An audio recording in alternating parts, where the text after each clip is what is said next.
Speaker. It looks like day 101 is going as well as about, well, the first 100. And joining me tonight from Capitol Hill is Senator John McCain. Senator, welcome back to the program. Thanks, Sean. It's good to be with you. Any plans to be going on a plane or in railway anytime soon, Senator? Well, I'm taking an airliner tomorrow back to Phoenix. Unfortunately, we don't have subway service yet from Washington to Phoenix, but perhaps with enough stimulus money, we can achieve that over time. Well, that may happen in time. But first of all, when Joe Biden, the Vice President of the United States, is saying, "Oh, I'm telling my family to avoid planes," Nancy Pelosi is encouraging her family to stay home. We don't really know the extent of it, but we do know that it's fairly contained. I've interviewed a number of medical experts here. Do you think this is reckless, irresponsible, and dangerous that they're saying these things? Well, I think what's unfortunate is for people like me and them, to be honest with you, to speak with some level of expertise. We have some of the best people in America at the Center for Disease Control. These are not Republicans or Democrats, but they're real scientists and they're really wonderful people. You've seen a number of them appear on television. I think they are trying to keep the American people updated through television, radio, and other media, and I would pay attention to them. They're saying that we are at level 5, as you know, which is next to the worst level.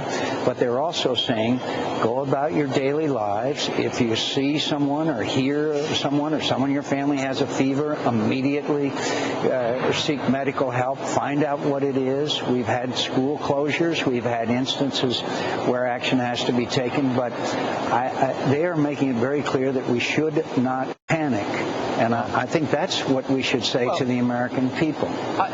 Look, if I ever misspeak, Senator, I'm just going to hire, man-caused disaster Janet Napolitano and tell the world what I meant to say, or Robert Gibbs will tell the world what I meant to say, when clearly the vice president was saying, don't get on an airplane, and then they had to spend all day, dealing with this.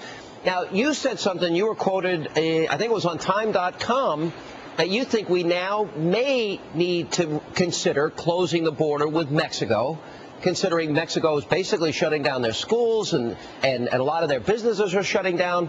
They're taking all these steps. The president was asked about it last night. Would you shut down the border at this point? I would not. But here's the point I was trying to make. If we're at level 5, which means that the Center for Disease Control is saying continue with your daily lives, obviously taking the precautions we're talking about, wash your hands all the time, avoid a situation that, where you are in close contact, or most importantly, if you have a fever or some symptoms, get immediate medical help. But we don't want to have panic in America, but we have to have contingency plans. The Center for Disease Control has contingency plans to alert Americans of dangers that actions may have to be taken. Closing the border with Mexico, if we are in a pandemic, which we are not, then would have to be one of the options we would have to consider, depending on where this outbreak was. But listen to the medical personnel, the experts, frankly, not the politicians at this particular moment in time. Senator, I know you and I have had a disagreement over the issue of enhanced interrogations. It came up at the president's press conference last night, and he actually said, I believe that waterboarding is torture. Now, he has since discovered that Barack Obama released this information to all of the world and our enemies. They're about to release photos to the entire world. We now also discovered that Nancy Pelosi and many Democrats were briefed on all of this. Do you believe that George Bush sanctioned torture? Do you believe this is wise to release these pictures and this information to our enemies?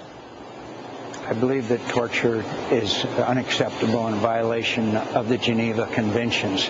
I believe, however, these memos were not necessary to be released. We cannot criminalize people for giving bad legal advice, which is what some in the Congress want to do.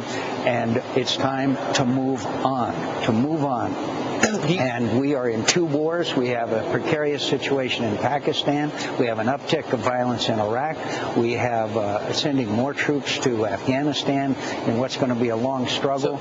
We have terrorists around the world who want to strike at America. Let's move forward. But you think it's a mistake then if they go forward with these prosecutions? But do you believe do you agree with what President? It would be a terrible thing to do. Do you think what President Obama said last night? What I believe the waterboarding that was used was torture. That President Bush was sanctioning torture. I believe that it was wrong to waterboard. I think it was wrong to do it because it's in violation of the Geneva Conventions. But I think we've got to move forward. We must move forward, Sean. It's harmful to America and diverts our attention from the fact we have real enemies and Last Americans question, in Senator. harm's way. Arlen Specter leaving the Republican Party. He talked about the Republican Party moving far to the right. But certainly I think you'd agree with me that Ronald Reagan was the defining conservative in the Republican Party. Do you agree with that assessment of his? And what do you think of him leaving? I think that David Broder, one of the most respected centrist, one of the most experienced columnists in America, wrote a column in the Washington Post this morning that said, "Specter the defector." It was purely because you think he was going to lose the election. We have formed up a new organization. We're going to come up with new ideas based on old principles. And those principles are enduring of the Republican Party. We're a right-of-center party. We're a right-of-center nation. We'll come back, my friend. We'll come back. All right, Senator. Thanks for being with us. We appreciate it.